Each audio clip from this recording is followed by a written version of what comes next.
RCR, la red que comunica y une al Perú. Manolo, qué gusto saludarte. Buen día, un abrazo. Muy buenos días para ti y para todos ustedes. Muchas gracias por la invitación. A ver, ¿cómo estás analizando las... ¿Perdón? Sí, te escuchaba, por favor. Sí, te quería decir que en esta conversación que podemos tener hay dos puntos de vista. Uno, tratar de entender al detalle lo que está pasando adentro de los Estados Unidos, que eso se puede hacer rápidamente. Es complicado, pero al mismo tiempo se puede explicar en poco tiempo. Pero lo más importante para mí me parece reflexionar la importancia que tiene ese proceso de elecciones para el mundo, tanto para el Perú como para América Latina, América del Sur en particular, y también para Europa y para el Asia. Entonces, el tema de la percepción y la importancia mundial, sudamericana y peruana es muy importante. Y también qué está diciendo la prensa internacional y la prensa nacional sobre el tema. Voy a ir sobre el primer punto rápidamente. ¿Cómo no? El sistema electoral estadounidense en realidad es un sistema electoral para cada uno de los 50 estados más la capital, que es el Distrito de Columbia, que elige al presidente, tiene también voto para el presidente, pero no tiene ni representantes, vale decir diputados ni senadores. En segundo lugar, ¿esto por qué? Porque cada estado tiene un número determinado de electores, porque la elección es indirecta a través de un colegio electoral. Y este número de electores tiene una fórmula para cada estado. La fórmula tiene como principal factor su población. Un ejemplo, después de la guerra civil en los Estados Unidos, los estados del sur, que en ese momento eran demócratas, todavía no se había fundado, digamos, formalmente el sistema bipartidista estadounidense que data de esa época posterior a la guerra de secesión 1861-1866. Tenían pocos votantes, pero tenían muchos esclavos. Entonces lograron una reforma que rige hasta hoy y que es según su número de población, con lo cual no solamente equilibraron, sino que tuvieron más miembros en el colegio electoral que otros estados que no fueron estados esclavistas. En consecuencia, cada estado tiene un número de electores principalmente de acuerdo a su población. También intervienen otros dos factores, pero no voy a entrar en ese detalle, porque la clave es de acuerdo a su población. En consecuencia, hay estados que tienen hasta más de 50 electores, se me fue el número en este instante, como el caso de California, que es todo un país. También estados pequeños en territorio, pero con alta población. Ese es punto número uno. Punto número dos. El calendario electoral de los Estados Unidos está establecido porque lo federal, la ley federal de elecciones ha establecido un calendario desde hace muchísimos años y eso no varía. ¿Por qué se estableció así? No voy a entrar en detalle, pero voy a ir a casos concretos. Por ejemplo, terminada la votación y el conteo de votos para cada estado y para el Distrito de Columbia, inmediatamente no se declara presidente, sino que establecido por la ley federal constitucional es el 14 de diciembre en que se reunirá el colegio electoral y los que han recibido el mandato para votar por uno u otro candidato se reúnen y cumplen con su mandato, no hay sacada de vuelta, como se diría acá en el Perú, y eligen al presidente.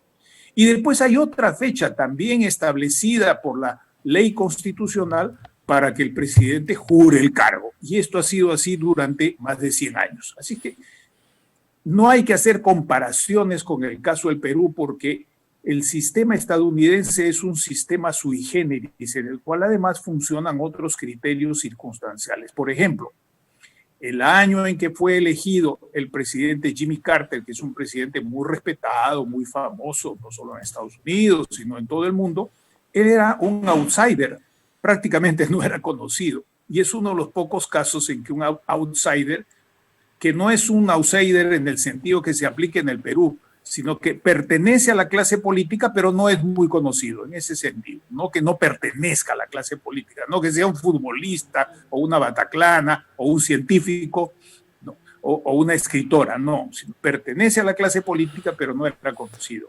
Ahora, Manuel, antes de ingresar a lo que tú mencionabas hace unos instantes, la importancia de la elección del próximo presidente de los Estados Unidos para el mundo, ¿no? Me gustaría un poco que nos expliques, ¿no?, el papel de las empresas encuestadoras, ¿no? Porque hasta hace unos días, la gran mayoría de empresas encuestadoras daban un margen bastante pronunciado de preferencias hacia Joe Biden, ¿no? Pero estamos viendo que eso en realidad no ha ocurrido, ¿no? Efectivamente, este ha sido el fracaso de las encuestadoras y el fracaso de los opinólogos que decían que por ser latino o por ser negro o por ser pobre había que votar por Biden. Eso no ha sido así. En particular, destaca, no es el único, no es excepcional, pero destaca la votación en la Florida, que es un estado muy grande, que aporta 29 electores y en el cual se decidió la elección de Al Gore, que pierde Al Gore, que me puedo referir a eso después. En ese caso, el voto latino, conservador, anticomunista, con temor, y a quien se le vendió la idea de que si ganan los demócratas viene el aborto, viene Chávez, viene la estatización, viene toda esa cosa que aquí también a mucha gente le da pánico, o no sé si a mucha, pero a alguna gente le da pánico, eso cundió y se usó tanto la comunicación correcta, legal, por periódico, por radio, por televisión, como también las redes sociales que han jugado un papel muy importante. En ese caso y en otros, no únicamente ahí, no han servido para compensar la verdad, sino que han servido para enturbiar el clima y la información electoral. Ahora, ese es un elemento muy importante. Esas encuestadoras entonces en sus pronósticos fracasaron. Sin embargo, yo te puedo decir que aquí en el Perú, una sola persona de todos los con quienes yo he estado en contacto para estar bien informado, me dio una información de un conjunto de encuestas que son estudiadas. Estoy hablando de Luis Solari de la Fuente, que está bien informado, y era la única persona que decía que lo que están dando el conjunto de encuestas estudiadas daban una especie de frenaje, de empantanamiento de Biden y de crecimiento de Trump a solo 2 puntos, lo cual es prácticamente el resultado que se tiene ahora. Sin embargo, quiero insistir en el hecho de que la visión y la observación de estas elecciones ha sido hecha de una manera, es una especie de plebiscito anti-Trump, de la gente que entusiasmada por Trump acomodó el lugar y de la gente que poco menos que lo odia. Y eso no solo en los Estados Unidos, sino aquí en América Latina y en el Perú. Si uno pregunta a muchas personas, incluso a, digamos, personas que suelen estar informadas sobre quién es Biden, no tienen idea, no saben más que lo que ha dicho y se ha repetido, que ha sido vicepresidente y 47 años, representante, gracias a la crítica que le hizo Trump, pero solamente conocen de Trump. En consecuencia, esto ha sido una especie de plebiscito nacional e internacional en relación a la figura de Trump. Permíteme completar la idea. A tal punto, José, que personas importantes de Europa, la ministra de Defensa de Alemania, el Banco Central de Alemania, el Bundesbank, Radio Francia Internacional, y poco faltó para que también los del Reino Unido lo digan, están muy preocupados por las posiciones de Trump. Sí, ahora te Ese escucho, es un aspecto muy interesante, ¿no? Que tampoco está alejado de lo que vivimos, ¿no? En el Perú también lo que se ha instaurado en los últimos años es el anti, ¿no? Ahora, esto lo que deja las elecciones últimas en los Estados Unidos? Una corriente anti-Trump que tú crees que se puede reflejar en las futuras elecciones contra los republicanos? Me parece que no. Creo que hay un factor muy importante que sin duda en este proceso electoral, no solamente el talante y el talento mediático de Trump, porque no hay que ocultar las cosas. Además, Trump ha hecho valer algunos de sus argumentos de manera práctica.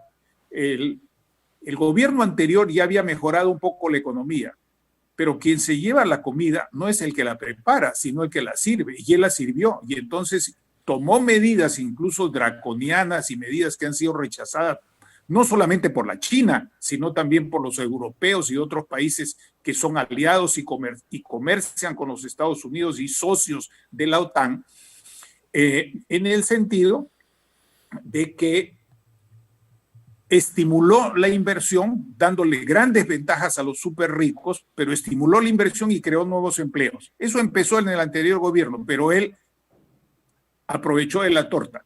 Y en segundo lugar, como la necesidad de sobrevivir es muy grande y hay un sector de pobres muy importante en los Estados Unidos por la brutal desigualdad económica y social, no nos olvidemos de eso, que no es de hoy, José. En los años 60, Michael Harrington ya escribía sobre el asunto de la desigualdad en los Estados Unidos y de la pobreza.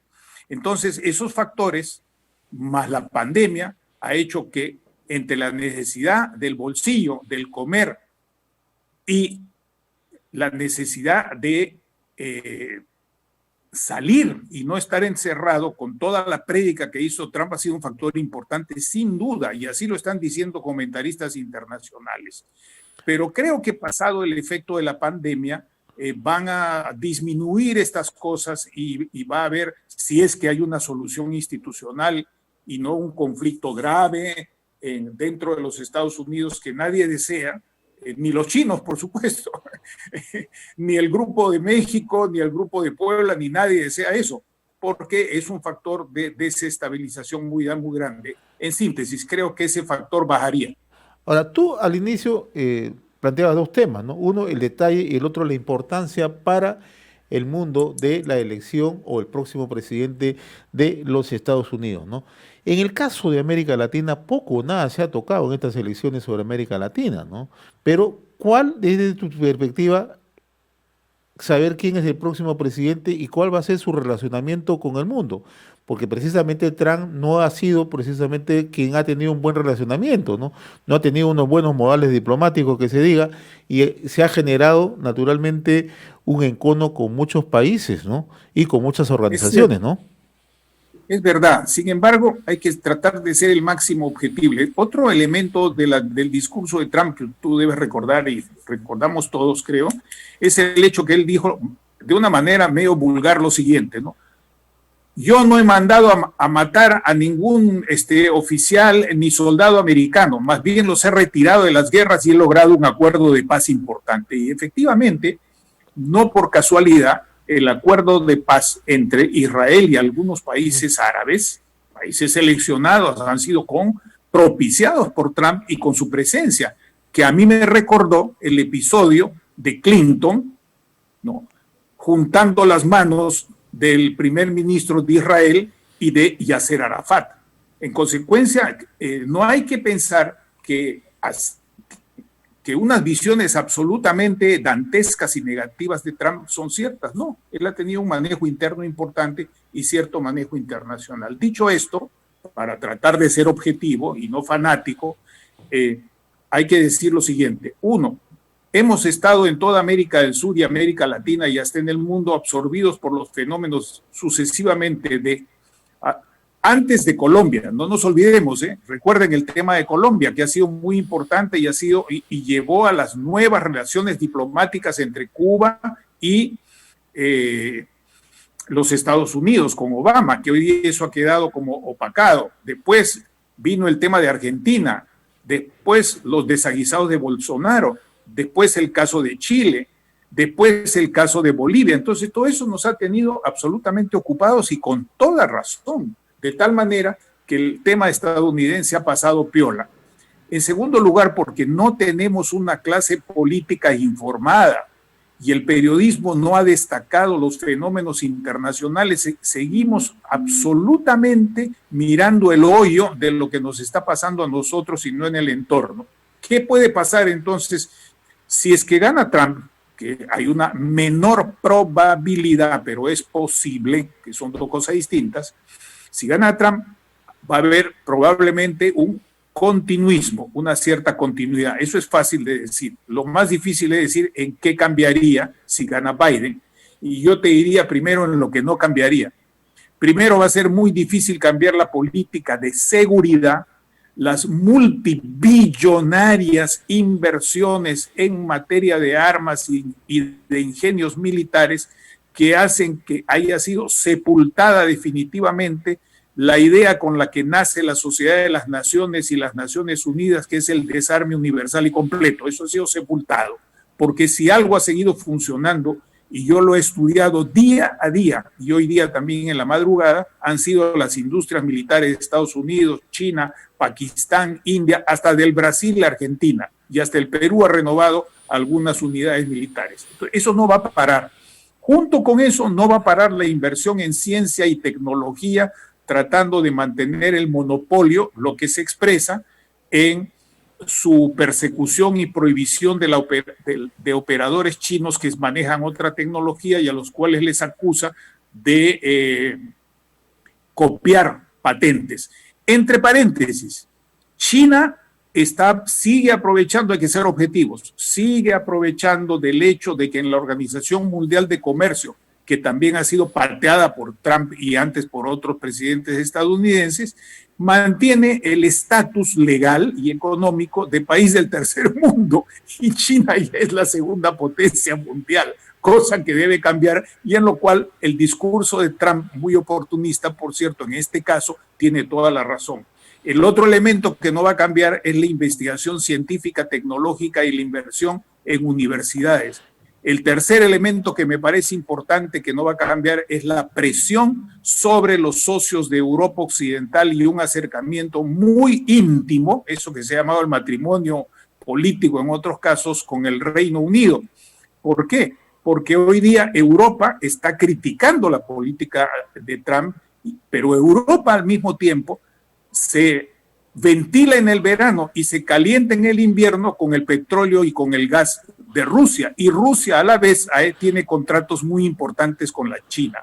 Y para América Latina, yo creo que hay que pensar en una aproximación progresiva en la cual yo no descarto la posibilidad de que iniciativas fracasadas hasta hoy, como el Grupo de Lima, de repente puedan usarse después para alguna negociación con Venezuela y en otros espacios amparados en la Declaración de la Democracia de Lima. Entonces, el otro elemento va a ser tratar de recuperar espacio de tipo inversionista, porque China es nuestro principal inversionista y obviamente eso no dejaría tranquilo ni a Trump, ni a Kennedy, ni a Biden. Ahora, ¿qué es lo que cambiaría en un hipotético gobierno de Biden? Me parece importante que van a entrar en agenda algunas cosas que pueden cambiar dependiendo del resultado, tanto en el Senado como en la Cámara de Representantes. En la Cámara de Representantes ya hay una mayoría clara que va a ser ratificada en favor de los demócratas, no tan amplia como ellos hubieran querido, porque ha habido pues esta marea del voto republicano trumpista. Como así se le dice en los Estados Unidos, estoy hablando con respeto de las instituciones, pero se le dice así, ¿no? Y el otro lado también tienen expresiones duras con respecto a algunos políticos y políticas estadounidenses. El Senado es el asunto delicado. Hasta hoy hay un empate. Y dentro de esto tienen efectivamente, como en todos nuestros países, allá a lo grande, cómo reactivar esa economía internamente con mayor seguridad en el combate a la pandemia. ¿Cómo hacerlo? Esa es la cuestión clave.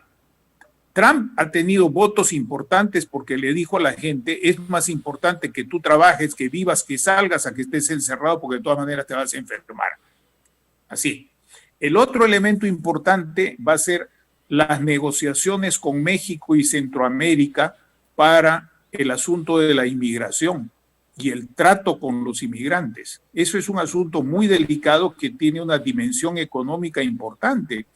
Hoy día, lo que es el bloque Canadá, Estados Unidos y México es un bloque importante. Y ese es un bloque que funciona tanto para la economía en el área del Pacífico, en la gran área del Pacífico, como en el área del Caribe y del Atlántico. El otro elemento importante va a ser la recuperación de los enclaves de pobreza. Un ejemplo, lo que fue el cinturón industrial del norte, que repito, en su comienzo era republicano, y los del sur esclavistas eran demócratas. Hoy día, más de 100 años después, es una diferencia muy clara. No es exactamente así, pero hay una cierta relación o coincidencia, no estoy hablando de causación, entre uno y otro fenómeno que se puede ver en el mapa electoral. Los estados del norte perdieron la clase obrera prácticamente. Cerraron muchas industrias. Trump ha logrado que muchas industrias regresen con todas esas ventajas que les dio. Pero ese es un fenómeno que no se resuelve solamente por una decisión del gobierno de darles ventajas y superventajas, sino que también, así como le dan superventajas a los inversionistas, también las clases bajas van a reclamar sus ventajas y entonces, en consecuencia, ahí hay todo un fenómeno. El otro tema que no se ha mencionado en la campaña prácticamente, excepto por Biden, es el tema de la transición energética. Yo no quiero hablar solo de la lucha contra el cambio climático, porque ese es un cliché que oculta varias cosas, agricultura, pesquería, transporte, etcétera. Me concentro en el tema de la transición energética. Y esa transición energética tiene sus bemoles.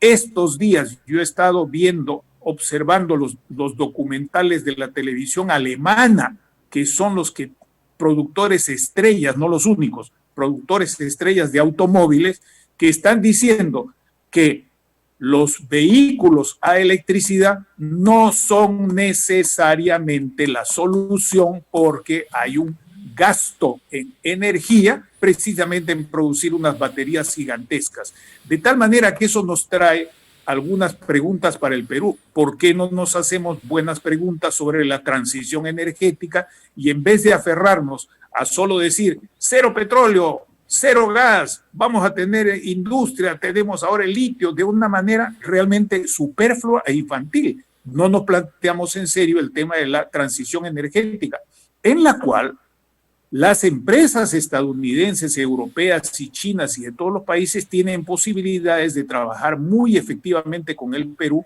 en transición energética para la agricultura, la industria, la salubridad pública y no solamente para la minería.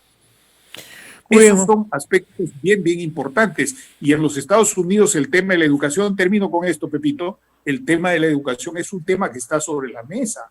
La calidad de la educación pública en los Estados Unidos ha disminuido. Y ellos tienen un reto como lo hay en China, como lo hay en todas partes. Los jóvenes, los niños, adolescentes y jóvenes de hoy día no están pegados a los libros ni a las fuentes seguras de ciencia, de literatura, de información, están pegados a los memes. Entonces se está creando toda una nueva generación mundial, generaciones mundiales que son muy hábiles con los dedos, tienen destreza fina motora mucho mejor que la que tuvimos nosotros cuando niños y armábamos legos, algunos u otros cuestiones de topa o de madera balsa como las que habían antes en todo el mundo después de la Segunda Guerra Mundial y acá en el Perú. Y ese es un elemento, es un reto muy importante. Y por último, el reto, por supuesto, de la calidad de la buena información pública para las decisiones. Porque hay áreas de la información, tanto en Estados Unidos, pero también en Europa, como aquí, como en la China, obviamente en los países que tienen un régimen de partido comunista, que es China, Vietnam, Cuba, Venezuela en la práctica, bolivariano, salvo ahí, donde hay un control absoluto de la información, en otros países el tema de la información es sumamente delicado. Y esta semana la UNESCO ha dedicado intervenciones públicas al tema de la buena información y no solamente del libertinaje, perdón, de la libertad de información. Eso está en todas las televisoras mundiales. Muy bien, mi estimado Manolo, yo te agradezco infinitamente esta comunicación y te comprometo, ya una vez que conozcamos los resultados ya oficiales en los Estados Unidos, se está disputando voto a voto por cada distrito electoral. No ha cambiado la tendencia, los datos. Desde la noche, yo he visto los datos hasta 5:15 de la mañana y son los mismos datos que tú y yo y el mundo los tiene en este mismo instante y los mismos problemas. Ojo, permíteme 10 segundos para decir lo siguiente. No va a ser tan fácil para Trump obstaculizar mediante acciones legales por su equipo de abogados el proceso de conteo, porque el apelar a la Corte Suprema es una situación excepcional, toda vez que el sistema es básicamente estadual. Y la diferencia con respecto al periodo de Gore y Bush, en que se concentró en Florida, en este caso el asunto es en varios estados tienen algunos dispositivos y variaciones diferentes. No son lo mismo porque no tienen un poder electoral y porque cada estado tiene su sistema basado en el servicio público y en las cortes. Muy bien, Manuel Bernales Alvarado, como siempre yo te agradezco la gentileza que has tenido con RCR y con el compromiso, que una vez que ya se conozcan los resultados oficiales nuevamente para analizar en perspectiva lo que se viene en Estados Unidos y también cuál va a ser las relaciones con el mundo. Te agradezco, Manolo. Un fuerte abrazo a la distancia. Buen día. Muchas gracias por darme oportunidad. Por favor, los agradecidos somos nosotros. Muchas gracias. Muy gentil. RCR, la red que comunica y une al Perú.